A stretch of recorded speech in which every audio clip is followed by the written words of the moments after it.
Aí, na hora que você entrar.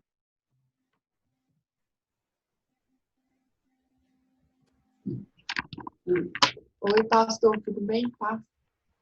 E aí, Ana, beleza? Nossa, Joia. Tudo. Tá com som. Aí, se eu quiser mutar,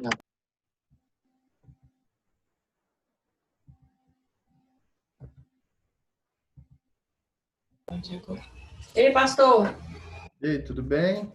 Ah, tudo bem? Como é que tá, nossa? Tudo jóia, né? Joia.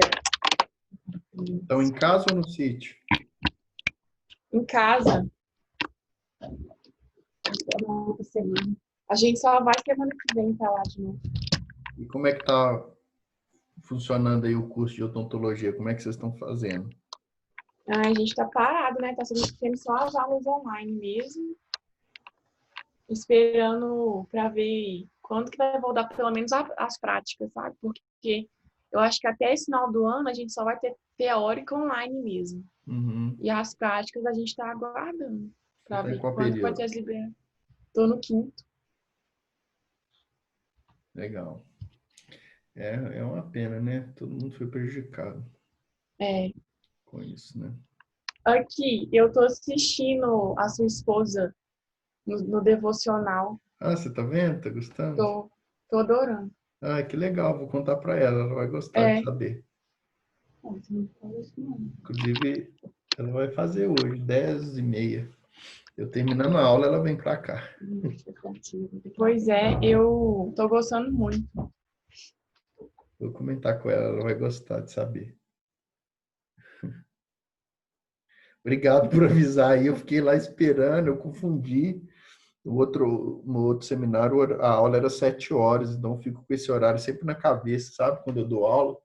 Falo, não, 7 horas Ah, tá na hora entendi. da aula. Tomei um banho Aham. correndo, fiquei esperando. Falei, o que que houve com esse povo? Acho que ninguém gostou da minha aula, ninguém tá vindo, ninguém vai assistir. Não, que isso. Eu Aí, até tomei um susto, porque eu tava jantando. Eu falei assim, uai, mas que isso? Sete você que viu? horas? Ai, que bom que você viu, que você já me alertou.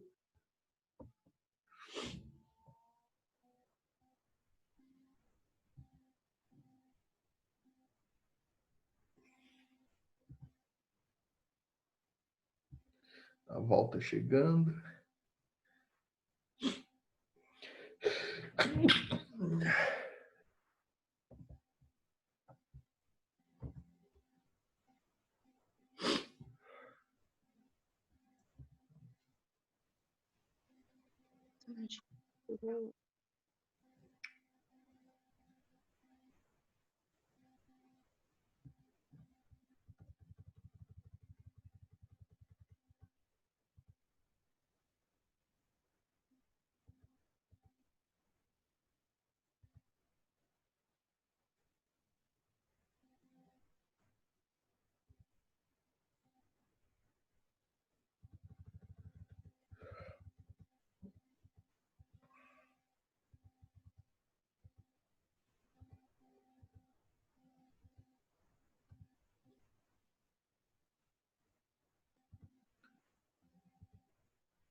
Boa noite, pessoal.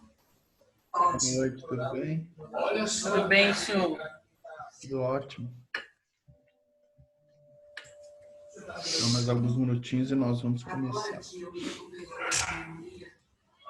espero que o doutor Rinaldi diga que está orgulhoso do progresso que eu fiz e que eu estou liberada para fazer a cirurgia. Oi, gente. Boa noite. Que susto. Quem fala? O pastor. Boa noite, João. Coisa para mim conseguir entrar hoje. Oi? Uma ligação aqui que eu arrumei, a câmera ligada, o microfone ligado.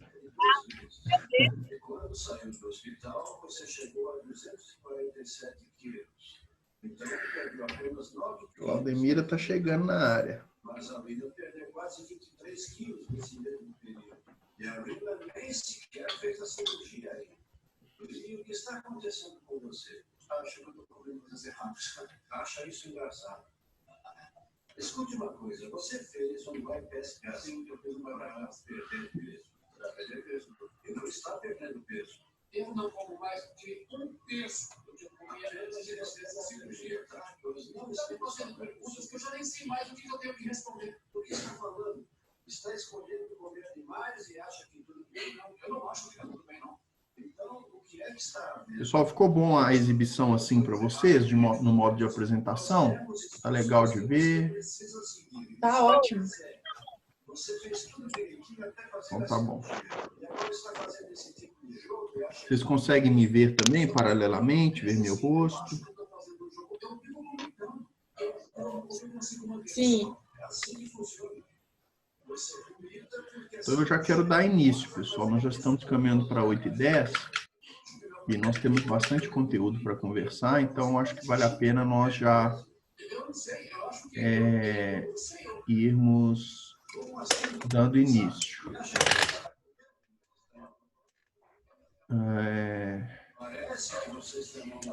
Tem alguém com o som ligado, com algum áudio vazando.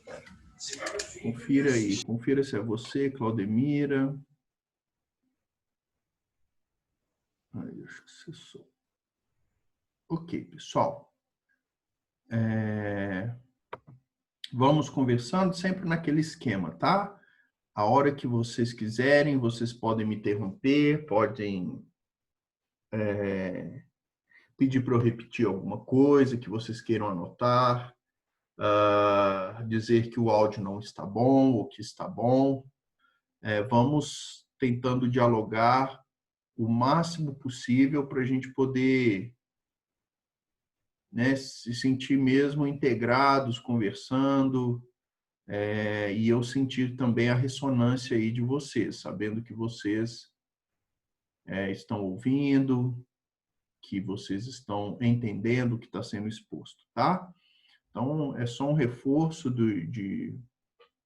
daquele mesmo esquema aí que a gente vem fazendo normalmente. Deixa eu abrir o chat aqui.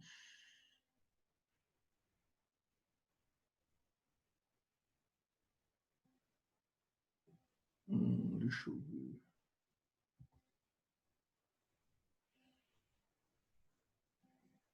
Eu não tô sim.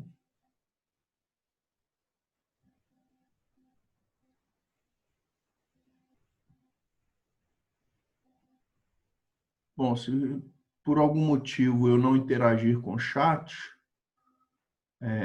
e tiver algo ali para ser tratado, vocês também me ajudem a monitorar o chat, tá bom?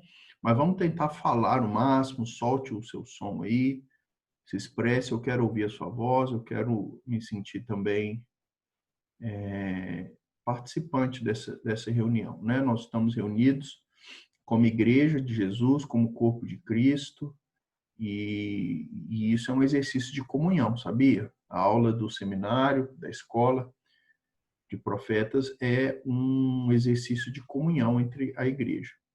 E por isso eu quero começar com vocês fazendo a leitura do nosso devocional, e aí na medida em que nós fizermos a leitura, a gente faz a nossa oração inicial da aula. Bom, o texto que eu separei hoje para o nosso devocional inicial, ele está lá em 1 João, no capítulo 1, versículo 7. 1 João, capítulo 1, versículo 7. E neste texto diz o seguinte: porém, se vivemos na luz, como Deus está na luz, então estamos unidos uns com os outros. E o sangue de Jesus, o seu Filho, nos limpa de todo o pecado. Pessoal, uma coisa que eu quero destacar aqui nesse texto é que nós, na medida em que nós recebemos a Cristo, somos salvos por Jesus, somos povo de Deus, nós somos marcados com a santidade dele. Deus nos perdoa de todo pecado, Deus nos limpa de todo pecado e Deus nos salva. Só que Deus nos salva não é para a gente viver sozinho a vida cristã, viver a vida cristã isolada. Pelo contrário, Deus nos salva porque ele nos insere em um povo, em uma comunidade de fé, em um corpo de Cristo. E é no meio do corpo de Cristo, no meio da comunhão dos santos, que a gente se santifica também. Então, uma disciplina espiritual fundamental, escute isso que eu estou falando, hein? Uma disciplina espiritual fundamental do cristianismo é a comunhão entre os irmãos, é a união da igreja, é a união do corpo de Cristo. Porque é na comunhão da igreja que Deus nos santifica. É isso que o texto está dizendo. Olha, porém, se vivemos na luz, ou seja, vocês estão vivendo na luz mesmo? Vocês estão? Como Deus está na luz? Então, estamos unidos uns com os outros. E aí, na medida em que nós estamos unidos uns com os outros, Jesus Cristo opera no nosso meio. Jesus Cristo nos purifica, Jesus Cristo nos santifica por meio do Espírito Santo. Então, pessoal, é fundamental mesmo na quarentena a gente criar estratégias, né, de estarmos na comunhão dos santos, na reunião da igreja. É fundamental a gente congregar, sabia? É uma disciplina espiritual básica, sem a qual o nosso cristianismo não é plenamente vivido, né? A gente vive num contexto em que há um fenômeno cultural chamado de desigrejados. Os desigrejados são aquelas pessoas que se dizem cristãs, mas que decidem não participar da comunhão da igreja. Esse grupo vai me desculpar, mas se eles decidem não participar da igreja, eles estão eliminando uma parte central da espiritualidade cristã. De modo que eu chegaria a dizer que não é possível viver uma vida cristã plena, saudável, íntegra diante de Deus, fora da comunhão da igreja, fora da reunião do povo de Deus. Porque é no meio do povo de Deus que Deus opera. Quando 2 ou 3 estiverem reunidos em meu nome, ali eu estarei presente, diz o nosso Senhor. Então, pessoal, que nós possamos nos apaixonar mais pelo povo de Deus, pela igreja, pela comunhão das pessoas. Nós somos santificados, mas nós não somos perfeitos. O povo de Deus não é perfeito.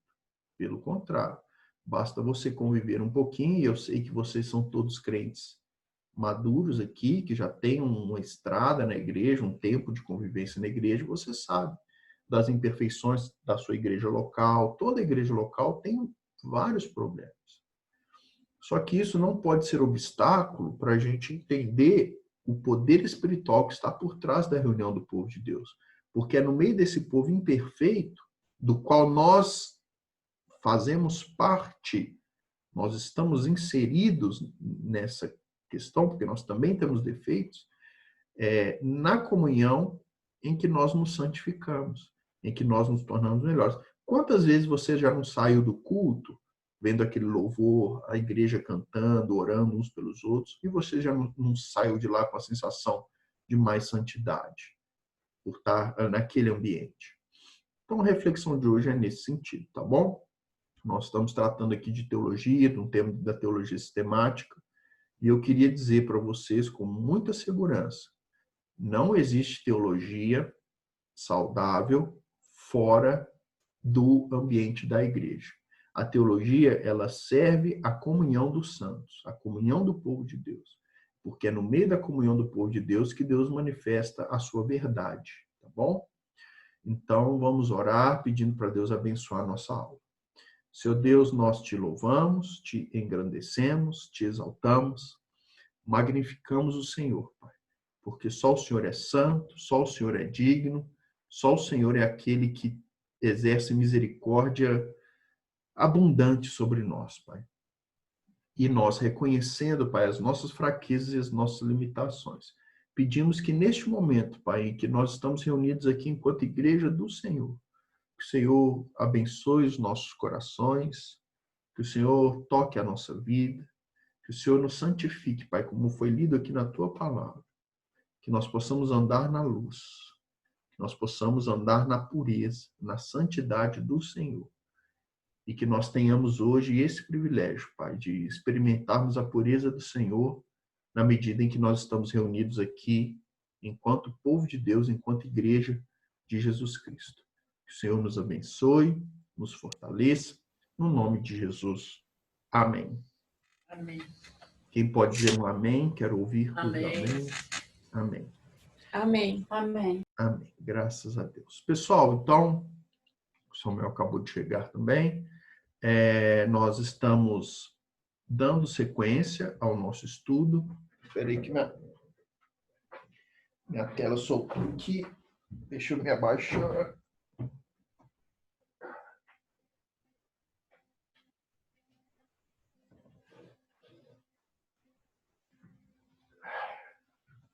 Pronto. Tive que religar na tomada minha tela suplementar aqui. Beleza.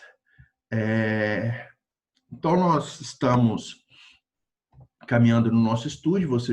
No nosso estudo, você já pode visualizar aí o slide em que nós paramos na aula passada, né? E então, nesse slide, eu quero dar sequência aos nossos estudos.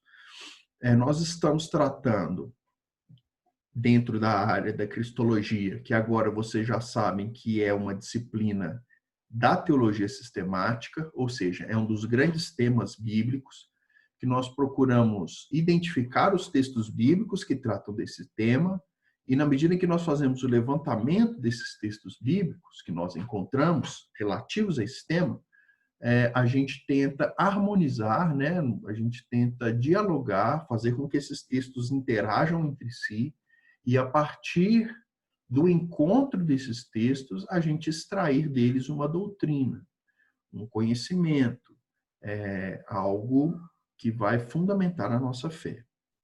Então, esse é o exercício da teologia sistemática. E quando nós falamos de cristologia, nós queremos entender especificamente a pessoa de Cristo, a obra de Cristo, né? A sua ressurreição, e nós estamos identificando esses elementos aqui na aula. Falando da pessoa de Cristo, eu disse para vocês que é, de fato, o conteúdo mais abrangente do nosso estudo, né? Nós estamos verificando as duas naturezas de Jesus, a natureza divina e a natureza humana dele, como a gente pôde identificar nos textos bíblicos. Nós vimos primeiro os textos bíblicos que revelam características da condição humana de Jesus, e nós estamos terminando agora a verificar os textos bíblicos que manifestam a condição divina de Jesus. Então, nós vimos declarações bíblicas diretas sobre Jesus sendo o próprio Deus. Então, nós vimos quando é empregado a palavra theos para se referir a Jesus, que talvez são os textos mais contundentes sobre a divindade de Cristo na Bíblia. Depois nós vimos a palavra Kyrios, não é isso? Que significa Senhor, no sentido de Senhor absoluto, supremo, né? Nós vimos que é destacado com a palavrinha em maiúsculo, né? Depois nós vimos as alegações, nós vimos outras palavrinhas também, né? Estou voltando aqui no slide. Nós vimos que Jesus também é chamado de eu sou, eu expliquei o sentido do eu sou, como Yahvé, o alfa e ômega, ou seja, a ideia de eternidade de Deus, ele é o princípio e fim, e os nomes messiânicos de Filho de Deus e Filho do Homem, sendo este, o Filho do Homem, o título messiânico que Jesus mais usou. Nós vemos muito forte nos evangelhos Jesus referindo a si mesmo como Filho do Homem, sendo que nós aprendemos também, tendo como referência o texto de Daniel capítulo 7, que isso é uma visão que Daniel teve da própria pessoa de Deus que se manifestava em forma humana, tá bom?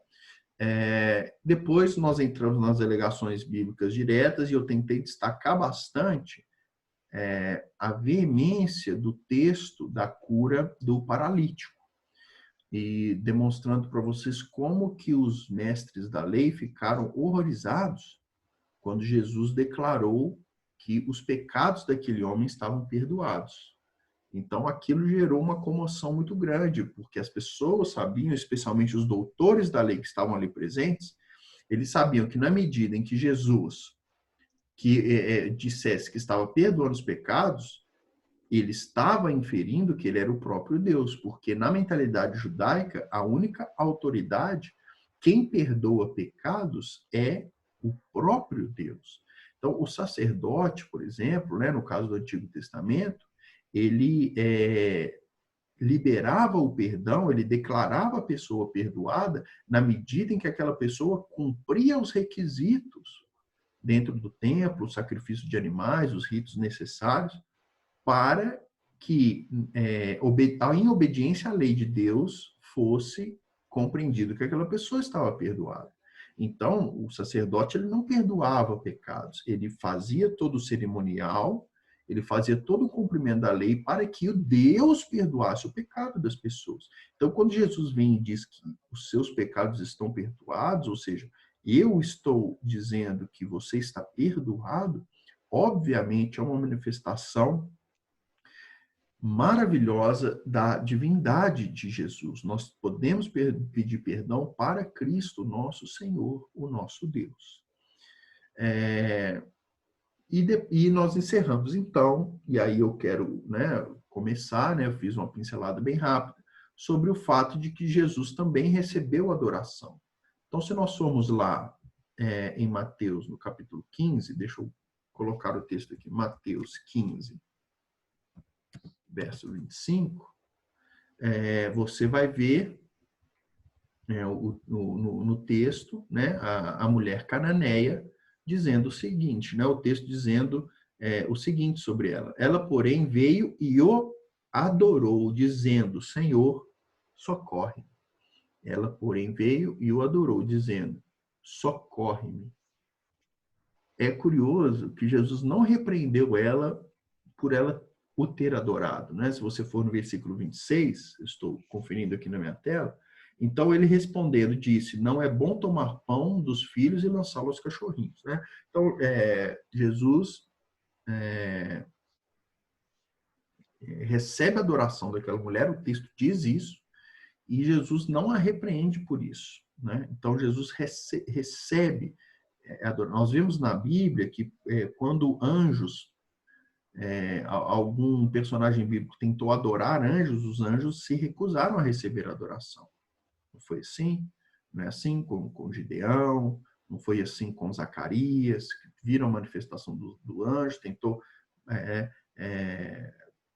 Pedro tentou receber adoração e se recusou. Então, anjos, pessoas na Bíblia, todos eles recusam a receber adoração porque todos eles tinham uma mentalidade muito clara que o único digno de adoração é Deus. Só que Jesus, na sua plena santidade, ele não se importou. Pelo contrário, ele elogiou atitudes de adoração que ele recebeu para si. Então, também é uma alegação bíblica indireta de que Jesus é o próprio Deus, Vamos ver os outros versículos. Ainda em Mateus, versículo 28, capítulo 28, versículo 17, está dizendo o seguinte: e quando ouviram, o adoraram, mas alguns duvidaram. Né? Aqui está falando da aparição de Jesus depois de ressurreto. Jesus aparece lá na Galileia para os seus discípulos, e aí os seus discípulos, segundo o versículo, diz que quando o viram, o adoraram. Né? E mais uma vez, não há nenhuma atitude de repreensão a isso. Então nós devemos adorar a Cristo porque Ele é Deus. Tá vendo? Eu acho que são textos suficientes, né? Nós podemos ir lá em João 9, 38 também, que é uma referência que está marcada aqui para a gente. O texto diz também bem simples, né? É um cego, né? Jesus se relacionando ali, conversando com um cego que Jesus havia curado, né? Então, o cego diz o seguinte: então afirmou ele, creio, Senhor, e o adorou. E o adorou. Então, pessoal, está bem seguro essa afirmação, com bastante respaldo bíblico, de que Jesus é digno de adoração. Né? Jesus é o nosso Deus, é o nosso Senhor. E isso às vezes parece para a gente uma coisa óbvia, mas não é. Né? Na história do cristianismo, e às vezes em até alguns grupos religiosos hoje em dia, algumas comunidades que se dizem como igreja, eles negam a dimensão da divindade de Cristo. Aliás, é um dos elementos mais difíceis no processo de evangelização. Porque Jesus, para a mentalidade comum, para o senso comum, é um cara legal. Jesus, né, deixou bons exemplos, foi um homem bom, deu muitas lições morais. Mas quando entramos no elemento Jesus é Deus, você reconhece Jesus como seu Senhor e Salvador, né? Aí nós entramos realmente no que de fato nós podemos entender como núcleo do cristianismo. A manifestação de Cristo, a manifestação do Deus Filho na pessoa de Jesus, tá bom? Vamos avançar então. Alguma dúvida, alguma pergunta, alguma consideração? Tá tudo ok? Qualquer coisa se manifesta, tá bom, pessoal?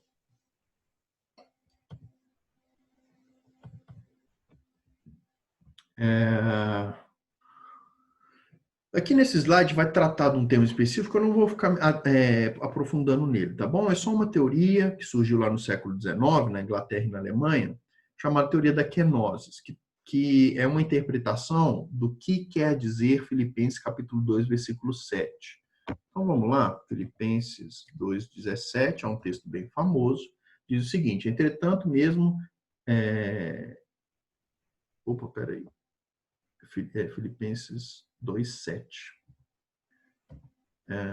2:7. Coloquei 17. Então, antes, a si mesmo se esvaziou, assumindo a forma de servo, tornando-se em semelhança de homens e reconhecido em figura humana. Então, o pessoal está discutindo aqui a palavra keno, em grego quer dizer esvaziar, então a teoria kenótica, ou a teoria da kenosis, vai tentar identificar o que significa esse esvaziar. O que quer dizer esvaziar? Então, muitos teólogos contemporâneos começaram a dizer que o esvaziamento de Cristo é que ele abandona características típicas da sua divindade, como a sua onisciência, como a sua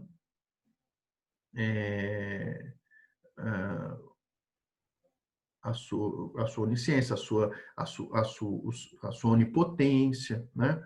E quando ele se torna a pessoa de Jesus Cristo, o Deus Filho, ele abandona esses poderes. Mas é só uma questão assim, de discussão mesmo, mas a gente entende que não é muito por esse lado, tá bom? Quando Jesus se encarnou, então nós estamos fazendo uma crítica à teoria da kenosis. É isso que eu quero destacar neste slide, tá bom? Que é uma teologia do século XIX aí, que tem, vamos dizer assim, tem respaldo, né, até os dias de hoje, tem ressonância até os dias de hoje. nós estamos criticando ela porque nós entendemos que o fato do texto estar dizendo que Cristo se esvaziou assumindo a forma de servo, não quer dizer que ele perdeu atributos da sua divindade. O que quer dizer, olha ali, o que significa esvaziar no finalzinho deste slide? Significa assumir uma condição de servo. Nós sabemos que Jesus, que é o Deus Filho, na eternidade, ele não era servo, ele era Senhor. É o Rei dos Reis, é o Senhor do Senhor, é o próprio Deus. Então, quando ele assume a forma de servo, é uma atitude o que a teologia chama de estado de humilhação. Deus, ele sai do seu trono todo-poderoso de glória e assume a natureza humana, ele se encarna. Então, ele se humilha, ele se coloca numa condição inferior à que ele estava. Ele estava na condição do trono da glória na eternidade.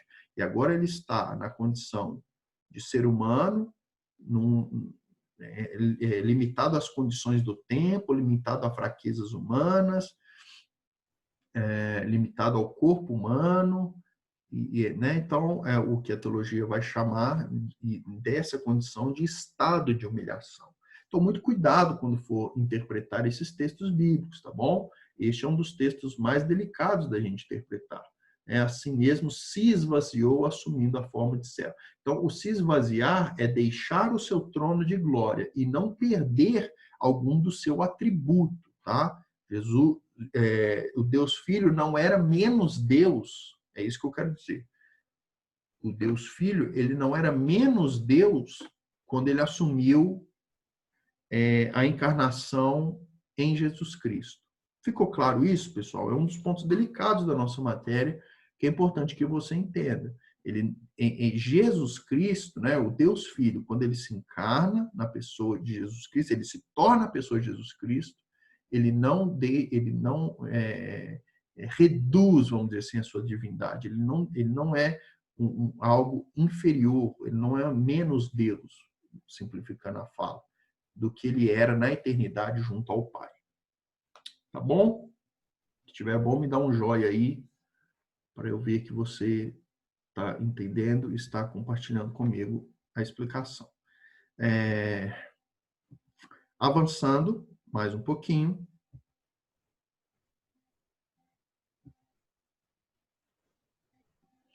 Por que era, então, necessária a divindade de Jesus? Nós vimos nas aulas anteriores porque era necessária a humanidade de Jesus. E nós apontamos vários argumentos. Agora nós vamos trazer os argumentos de por que é necessário nós defendermos essa doutrina, essa crença de que Jesus Cristo é o próprio Deus encarnado. Primeiro aspecto, só alguém que fosse Deus infinito poderia arcar com a pena do pecado de todos que crescem nele. Pessoal, vocês já pararam para pensar que Cristo assumiu sobre si o pecado da humanidade, a culpa da humanidade, o peso do pecado da humanidade? Então, ele assumiu, ele sorveu em si toda a ira de Deus, toda a insatisfação de Deus contra o pecado, caiu sobre os ombros de Jesus. Então, imagine o peso de carregar esses pecados. Então, só Deus para suportar isso. Porque os pecados que ele perdoou foram pecados infinitos. Se a gente for olhar os nossos pecados, não dá. Se a gente quiser registrar, não vai caber nem numa biblioteca pública, se a gente for registrar cada um dos nossos pecados. Porque cada um de nós somos falhos e pecadores. E Jesus Cristo, ele assumiu a culpa por todos os pecados, não só nossos, mas de toda a humanidade, por todas as gerações, por todos os séculos. Então, olha a multidão, olha o peso que veio sobre os ombros de Jesus. Então, um homem comum não seria capaz de sorver, de suportar tamanha ira, tamanha reivindicação de justiça sobre seus próprios ombros, de uma dimensão praticamente infinita, incontável do pecado. Então, esse é o primeiro aspecto. Por que nós defendemos que Jesus é Deus? O segundo aspecto é para que nós entendamos de uma vez por todas que a salvação é obra exclusiva de Deus, do início ao fim. É Ele que opera o querer, o realizar. Ele é o alfa e o ômega, como nós vimos. A salvação é obra de Deus. Não é nós. O ser humano não é capaz de salvar a si mesmo. Nós, a humanidade, está perdida. E por isso ela precisa de um Salvador. E esse Salvador é quem realiza toda a obra. Nós recebemos essa obra pela fé. Nós não fazemos nada para merecer a salvação. Então, a salvação é obra de Deus. Foi Deus que morreu na cruz. Não foi um super-herói, não foi um homem, não foi um guerreiro, não foi um exemplo de vida. Foi o próprio Deus que assumiu essa tarefa, a tarefa de salvar a humanidade. Então, isso é importante nós destacarmos, que a obra de Cristo é uma obra divina. Por último, eu quero destacar com vocês a compreensão que nós já tratamos, né, quando nós citamos lá a necessidade da humanidade de Cristo, e eu quero reforçar aqui, só o Deus homem, o aspecto C aí do nosso slide, só o Deus homem poderia ser a ponte para nos levar de volta a Deus e revelar Deus plenamente aos homens. Então, Jesus Cristo é o Deus homem que une de uma vez por todas a humanidade e a divindade, que haviam se divorciado, que haviam se separado por causa do pecado. Eu lembro que nós lemos o texto de Isaías, que o pecado ele faz separação entre Deus e os homens. E Cristo é essa ponte enquanto ser, porque o próprio Jesus Cristo é a união indissolúvel de humanidade e divindade. Tá bom? Então, essa é a nossa conclusão. Pessoal, Jesus Cristo é plenamente Deus.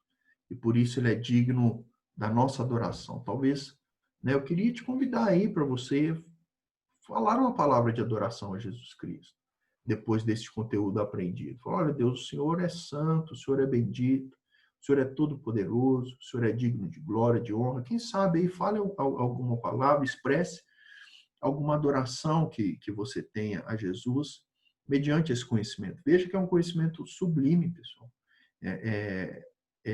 Talvez a maior verdade que um ser humano pode guardar dentro de si. A verdade que Jesus é Deus, que Ele nos ama, que Ele nos perdoa, que Ele nos redime e que Ele faz de nós agora novas criaturas. Então, é isso que eu quero reforçar com vocês. Eu quero ler rapidamente o texto de Colossenses, eu quero ir no capítulo 2, versículo 9. Vamos ler só este versículo que é bem curtinho. Portanto, nele habita corporalmente toda a plenitude da divindade. Nele habita corporalmente a plenitude da divindade. Em outras palavras, Jesus Cristo é plenamente Deus. Aleluia. Amém. Glória a Deus. Glória a Deus. Glória a Deus. Agora, pessoal, nós vamos iniciar a discussão sobre a inter-relação entre as duas naturezas de Jesus. Então, quando nós falamos da encarnação, nós estamos falando dessa união. O termo teológico para isso é união hipostática, com H. União hipostática, se você gosta de termos técnicos, é o termo técnico usado para discutir esse assunto. A união hipostática, como que relaciona ou correlaciona a natureza humana e a natureza divina de Jesus Cristo. Então, para a gente aprender sobre isso, primeiro nós vamos entender como não funciona. Como não funciona. Qual é a forma equivocada de entender a relação de humanidade e divindade em Jesus Cristo. E para isso nós vamos recorrer à história do pensamento cristão, especialmente a história, né, das grandes discussões que ocorreram até o século IV, século V, depois de Cristo, no contexto do Império Romano, né? Então, o cristianismo se avança por todo o Império Romano e começam a surgir os primeiros teólogos. E esses teólogos, alguns deles cometeram erros interpretativos. Nós vamos ver esses erros e nós vamos procurar corrigi-los, porque a própria história da igreja, os teólogos depois se reúnem, nós vamos ver sobre isso, e eles oferecem uma resposta que nós vamos trazer para a gente até os dias de hoje como a melhor resposta bíblica para a relação entre divindade e humanidade de Cristo. Então, 3 concepções inadequadas. A primeira compreensão inadequada da pessoa de Cristo foi cunhada por um bispo, né, o bispo de Laodiceia, no século IV, chamado Apolinário. Por isso, então, essa corrente de pensamento é chamada de apolinarismo. E, pessoal, por incrível que pareça, o apolinarismo continua presente no meio da teologia popular. Eu sei, né, de pessoas, eu já dei essa matéria diversas vezes. Quando eu apresento o apolinarismo, muitos falam, olha, eu pensava que era assim. Então eu até brinco, você era um apolinarista disfarçado, enrustido, nós vamos tirar esse apolinarismo de você, né? Brincavam falando. Por quê? Porque às vezes são concepções do senso comum e que são inadequadas. Então, o que Apolinário afirmava? Apolinário afirmava que Cristo não possuía uma mente ou espírito humano. Então, o que ele dizia? Que a relação de humanidade e divindade de Cristo era o seguinte: Jesus, ele tinha o corpo humano e a alma divina. Então é assim, Jesus é encarnado, ele toma a forma simplesmente física, carnal de um homem, mas a sua alma era divina. E isso é uma concepção inadequada, né? Depois um teólogo muito importante chamado Atanásio de Alexandria, ele vai dizer que isso não é possível, porque é uma frase que eu até trouxe para vocês do Atanásio, né? O que não foi assumido não pode ser redimido. Então, Jesus ele precisou de assumir a natureza humana por completo, inclusive a alma, porque nós não pecamos na alma, a nossa alma não peca, as nossas emoções, os nossos pensamentos não são pecadores. Não é, pecado não é uma coisa de carne, pecado é uma coisa do ser humano na sua integralidade. Então, para que Cristo fosse plenamente homem, ele precisava ter alma humana. Então, veja que é um erro dizer que Jesus Cristo... E eu já vi isso, tá bom, pessoal? Já vi isso, inclusive, em contextos de pastores e pregações. São equívocos teológicos que nós precisamos de corrigir para a gente falar do nosso Senhor Jesus Cristo com a honra que lhe é devida. Então, Jesus Cristo ele teve a alma humana, ele foi plenamente homem. A visão de Apolinário está descartada, está equivocada. A segunda concepção equivocada é a concepção de Nestório, que foi bispo em Constantinopla no século V. Estão vendo que são todos... Bispo era a palavra antiga para pastor, tá bom? Então, eram pastores de grandes cidades, né? Eram líderes religiosos, líderes cristãos de grandes cidades da época do Império Romano, né? Então, nós temos o Nestório. O que o nestorianismo afirmava?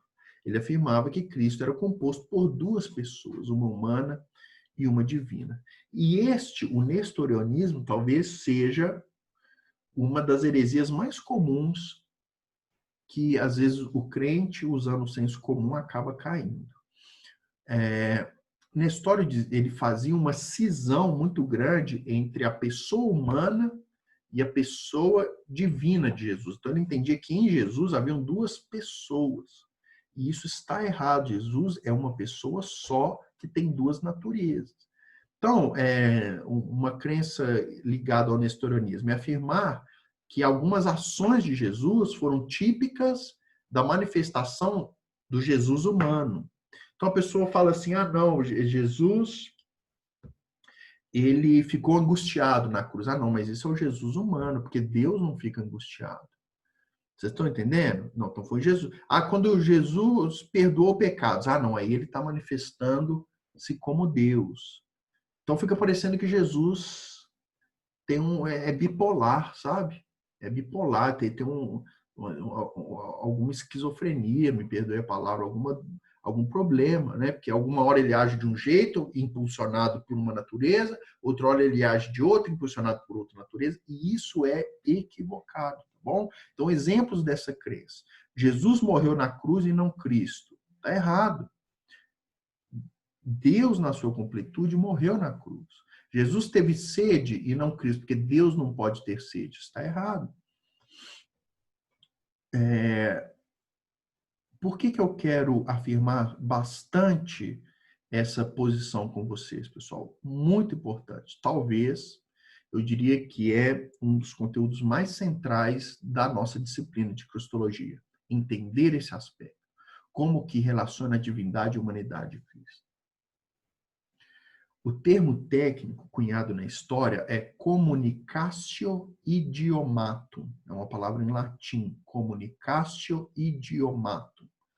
Se escreve como se fala. Communicatio idiomatum. E que isso quer dizer comunicação de propriedades. Então, pessoal, uma das coisas mais lindas do cristianismo é justamente essa doutrina. É a doutrina de que em Cristo Deus assume a forma humana e Deus compartilha as condições próprias da vida humana. Então, sabe o que é impressionante, pessoal? É entender que em Jesus Cristo, Deus teve fome. Não é só o Jesus homem teve fome. Deus experimentou o que é ter fome. O Deus Todo-Poderoso, soberano, eterno, ele se pôs numa condição de que ele teve sede. Pessoal, o Deus, o Senhor da glória, o Senhor dos exércitos, ele foi cuspido na cara. Ele foi humilhado. Sabe por quê? Para mostrar o amor dele por nós. Então, essa é uma doutrina que precisa te constranger. Você precisa de ficar emocionado com ela. Você precisa de entender o que Deus fez para mostrar o seu amor por nós. Veja que isso é o maior remédio contra qualquer tipo de orgulho humano. Às vezes a gente se acha muito cheio de direitos, muito cheio de pose, muito cheio de posição. E quando esse orgulho bater no nosso coração, a gente tem que lembrar que o nosso Deus, o nosso Senhor Jesus Cristo, ele lavou os pés dos seus discípulos. O Criador do cosmo, da galáxia, ele lavou pés de pessoas simples, de pessoas sujas, de pessoas fedidas, sinalizando a sua humildade. Está lá em João capítulo 13 isso. Agostinho, que é um teólogo da antiguidade que eu admiro muito, ele escreve de forma muito poética, ele vai falar isso. Ele vai falar, olha, em Cristo, o pão teve fome, a fonte teve sede, o caminho se cansou da estrada. O caminho se cansou na estrada. Olha que bonito. O fundamento foi pendurado no madeiro, para que nós, que éramos morte, tivéssemos vida. Então, isso é cristianismo, pessoal. E por isso, nós precisamos de defender com muita firmeza, com muita clareza de pensamento. É inadequado afirmar que Jesus, que Deus... Pessoal, olha que absurdo. Em Cristo, Deus experimentou a morte. Em Cristo, Deus morreu. Como que você explica isso? Nós começamos a entender o que é teologia. A teologia, ela tem elementos em que nós chegamos num determinado patamar que o que nos cabe unicamente é adorar a Deus. Porque foge da nossa capacidade de compreensão. Foge aos nossos limites, aos limites da nossa razão. Porque nós estamos falando de Deus. E nós estamos falando da obra de Deus e da atuação de Deus. Já disse alguém numa música e ninguém explica Deus. Existem fatores da vida cristã, da teologia cristã, que são inexplicáveis. Inexplicáveis. E a união da humanidade e divindade de Cristo, ela carrega consigo esses elementos. Ela carrega consigo a compreensão de que Deus é maravilhoso, Deus é humilde, Deus é simples. Deus, ele não quis nos consolar apenas por palavras. Deus, ele assumiu a forma humana em Jesus Cristo e ele experimentou o que é ser um homem de dores. Um homem de dores. Eu estou tentando localizar o texto aqui em Romanos.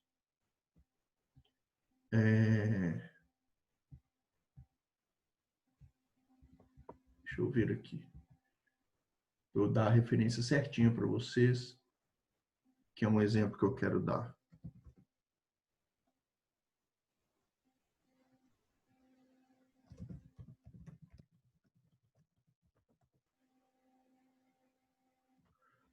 Está lá em Romanos capítulo 11, versículo 33. É um texto bem famoso da Bíblia, que é uma explicação disso que eu estou falando com vocês. Paulo, a gente sabe muito bem que o texto de Romanos é o texto mais teológico, vamos dizer assim, de Paulo, onde Paulo expõe de forma mais ampla a sua teologia, o seu pensamento. E não à toa é um dos livros da Bíblia assim, que a gente mais se dedica para interpretar, para entender de fato temas da teologia. O som está começando a ficar ruim, eu não entendi. É Romanos quanto? Romanos capítulo 11, versículo 33. Pastor. Oi. É porque a conexão ficou ruim?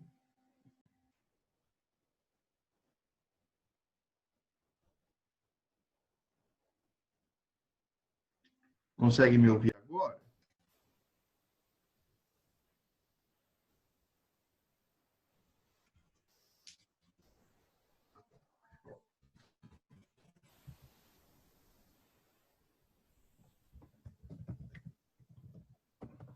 Oi. Consegue me ouvir agora?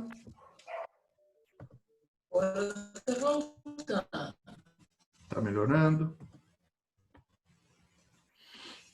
Infelizmente é um percalçozinho aí que pode acontecer, né? Estamos voltando. Que bom que dá tempo de você abrir a sua Bíblia em Romanos capítulo 11, versículo 33, tá? Romanos capítulo 11, versículo 33.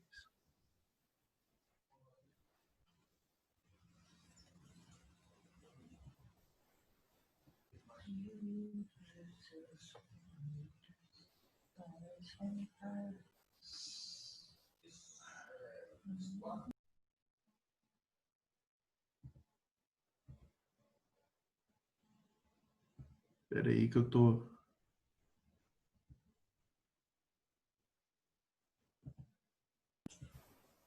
Os slides estão aparecendo para vocês ou cortou também os slides? Não estão? Vou compartilhar novamente.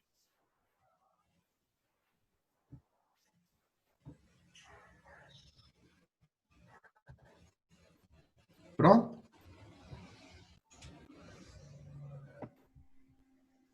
Quase. Quase? Quase apareceu. Apareceu agora. Apareceu, né? Apareceu. Bom, vamos fazer a leitura? Olha que texto lindo. Ó profundidade da riqueza, tanto da sabedoria como do conhecimento de Deus. Quão insondáveis são os seus juízos e quão inescrutáveis os seus caminhos. Quem, pois, conheceu a mente do Senhor? Ou quem foi o seu conselheiro? Ou quem primeiro deu a ele para que lhe venha a ser restituído? Porque dele, e por meio dele, e para ele são todas as coisas. Rafael, nem pense em jogar. A ele, pois, a glória eternamente. Amém. Viram o texto aí? Amém. Pessoal, Paulo está no auge do desenvolvimento da sua teologia aqui, em Romanos. Então, ele vai falando da justificação, ele entra num ponto muito delicado que é a relação da antiga aliança com a nova aliança, no capítulo 10, no capítulo 11. E depois, quando ele começa a desenvolver um dos pontos mais delicados da sua teologia, ele chega nessa conclusão. Olha, como é profundo o conhecimento de Deus, como é grande, como seus juízos são insondáveis e como seus caminhos são impenetráveis.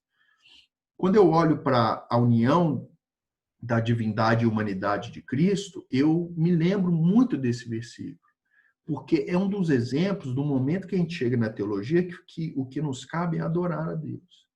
Pessoal, como que a gente vai entender que o Senhor da glória, ele se colocou numa condição tão humilde, né?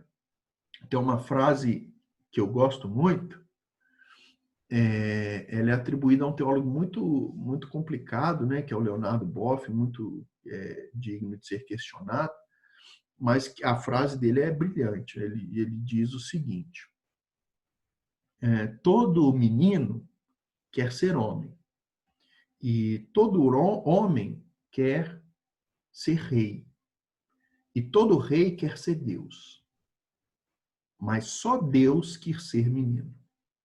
Pegaram? Todo menino quer ser homem, todo homem quer ser rei, e todo rei quer ser Deus. Só Deus quer ser menino. Então, esse é o nosso Deus, tá vendo, pessoal? Esse é o nosso Deus. É o Deus que se humilha, é o Deus que se coloca na condição de servo. E é isso que nós temos que aprender, é isso que nós temos que guardar no nosso coração, porque é um dos exemplos mais lindos do cristianismo. Tá bom? Vamos seguir, então. A terceira concepção inadequada da história que eu quero apresentar para vocês é a posição de Eutico, que foi um líder também em Constantinopla no século V. O chamado eutiquianismo, por causa deste homem, Eutico, o termo mais técnico, assim, que se refere à heresia, né, que ele defendeu, é o monofisismo, ou seja, mono quer dizer uma, physis, natureza. Então, para o Eutico, a união de divindade e humanidade de Jesus criava um ser híbrido, que não era nem Deus e nem homem, era uma coisa misturada, né? Eu gosto muito de dar o exemplo da mitologia grega. Não sei se vocês conhecem a mitologia grega. Na mitologia grega tinha a figura dos titãs. Alguém conhece isso? Samuel conhece? Já ouviu falar? Os titãs. Quem eram os titãs? Os titãs, eles eram a mistura de deuses e homens. Então, quando os deuses se relacionavam com homens, isso acontecia na mitologia grega, nascia os titãs, que eram filhos de deuses com mulheres humanas. Tentando mais ou menos entender o pensamento do monofisismo, eu diria que para essa linha de pensamento, Jesus era uma espécie de um ser especial, um ser diferente, que não era nem homem nem Deus. Veja que é uma tentativa de relacionar a humanidade e a divindade de Cristo, de achar uma identidade própria para Jesus. Só que isso, pessoal, tem todos os problemas, essa ideia carrega consigo todos os problemas que nós trouxemos até agora. Porque se Jesus é a mistura de humanidade e divindade, ele não é nem Deus e nem homem. E se ele não é homem, ele não pode morrer representando a humanidade, porque ele não é homem. E se ele não é Deus, ele não completa todos os requisitos que nós trouxemos também nos slides anteriores. Então perceba que isso é uma visão inadequada. A posição mais correta aqui, ela está aqui no próximo slide, a solução dessa controvérsia, ela está explicitada num documento chamado Credo de Calcedônia, que foi um produto de uma reunião que houve lá no ano 451 depois de Cristo, entre teólogos que, buscando lidar com essa questão, relação de divindade e humanidade de Cristo, eles chegaram à conclusão, que é a conclusão popularmente dita de que Jesus é 100% homem, é 100% Deus. Essas naturezas, elas são absolutas, elas são, vamos dizer assim, elas são preservadas na sua plenitude, mas elas se relacionam integralmente numa pessoa só, que é a pessoa de Cristo. Então, Jesus, ele tem a mesma, né, a palavrinha que foi usada na época, ele é consubstancial ao Pai e consubstancial aos homens. Ele tem a essência divina, ele compartilha da essência divina com o Pai e com o Espírito Santo, formando assim a pessoa de Deus, né, o ser de Deus, me desculpem, a pessoa de Cristo forma, junto com a pessoa do Espírito Santo e a pessoa do Pai, formam o ser de Deus, e também, dada a sua o seu nascimento no ventre de Maria, e agora eu relembro para vocês a nossa primeira aula, o nascimento virginal, ele também tem a essência humana, ele é consubstancial aos homens, plenamente, né? Eu acredito que você já tenha até ouvido falar essa expressão, Jesus Cristo é 100% homem e 100% Deus. É uma forma simples de explicar esse mistério, pessoal. Veja que não é uma conta matemática, porque se a gente for aplicar isso matematicamente, não faz sentido. Como que 100% homem, 100% Deus formam uma pessoa só, um 100% Jesus? É igual à Trindade. Como que 3 pessoas formam um único ser? Então, são elementos de mistério. E aí a gente recorre biblicamente ao texto de Romanos, capítulo 11, versículo 33. Quão insondáveis são os seus juízos e quão inescrutáveis os seus caminhos. Né? A profundidade da riqueza, da sabedoria e do conhecimento de Deus. Então, a boa teologia é uma teologia que sabe os seus limites, que sabe preservar o elemento inacessível da nossa razão, mas que nós compreendemos, nós conseguimos explicar, eu estou explicando isso para vocês, estou dando uma aula sobre isso. Por outro lado, não é uma equação matemática, não é da ordem dos números, das contas, da razão, porque nós estamos falando de Deus, que é um ser espiritual, e não da ordem, como eu disse, das definições matemáticas, tá bom? É só um mapa aqui para vocês identificarem, né? Constantinopla está aqui. Calcedônia é uma cidadezinha próxima de Constantinopla, mas o grande centro da época era Constantinopla, né? Onde hoje é a Turquia, tá bom? Eu tenho muita vontade de conhecer essa região aqui, a Turquia, logo embaixo, na época era a Ásia Menor, não é isso? Que Paulo pregou tanto, escreveu tantas cartas, né? Pérgamo, Éfeso, você consegue verificar aqui. Então, um canal, vamos dizer assim, que faz a união entre a Ásia, né? A parte oriental e a parte ocidental da Europa, hoje, inclusive, é essa cidadezinha importante aqui, que era Constantinopla na época, e que hoje é a Turquia. Pessoal, aqui está o texto do Concílio de Calcedônia. Então, para quem não pegou, eu explico novamente. O Concílio de Calcedônia, e aí eu explicando aqui, a gente vai para o intervalo, tá? O Concílio de Calcedônia foi essa reunião dos grandes teólogos da época para discutir o problema, né, essa controvérsia que estava surgindo sobre a relação entre divindade e humanidade de Cristo, e para questionar todas essas teorias que haviam surgido na história e que eu citei as 3 principais delas para vocês, né? O eutiquianismo, o nestorianismo e o apolinarismo. Então, eles se reuniram e questionaram, entenderam que eram posições heréticas essas 3 posições que eu citei para vocês, e aí, então, eles afirmam o que está contido nesse texto aqui. Eu não vou ler o texto para vocês, né? Eu vou deixar o slide aí à mostra, se você no intervalo quiser correr o olho, olhar, ou depois, tendo o slide, você ler este documento, mas é um documento fundacional da igreja. A igreja, todos nós, católicos, protestantes, de várias vertentes, a igreja ortodoxa, grega, todos nós reconhecemos a veracidade do texto que foi produzido neste concílio. Então, é importante para a sua formação teológica conhecer o chamado Credo de Calcedônia, que está resumido aqui, e receber essa doutrina como a doutrina biblicamente mais adequada, tá bom? Então, nós vamos fazer um intervalo. Após o intervalo, nós entramos na segunda parte, que nós vamos tratar especificamente da obra de Cristo. Beleza, pessoal? Bom intervalo para todo mundo. A gente se vê 9h20. Combinados? Se tiver combinado, me dá um joia aí. Joia, Claudemira, César, todos. Legal, pessoal. Um abração, até logo. Você volta, Beto, o texto, por favor? Volto.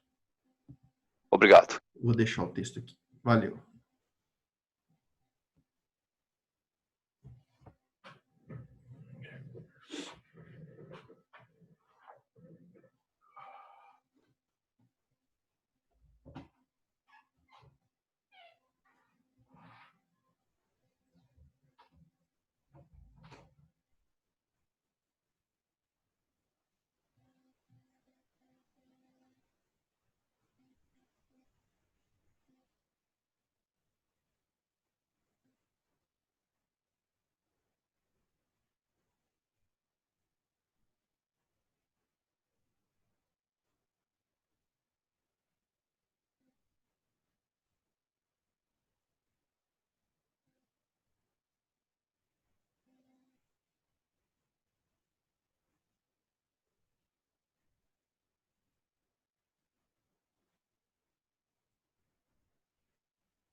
Uhum.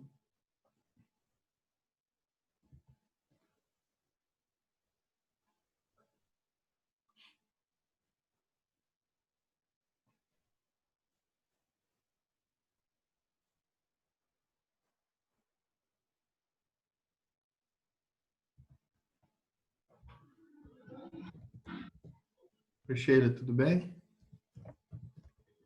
Olá, pastor. Tudo Boa bem? noite a todos, graça e paz. Tudo bem? Nós Como estamos vai todo mundo? aqui, o pessoal deve ter ido fazer um lanche, algo parecido, Tá no intervalo? no intervalo. Hum, E Ei, você, deve Sheiloca. estar tá voltando. bem? Tá na outra turma, né? Ei, tudo bem? Tudo bem, graças a Deus.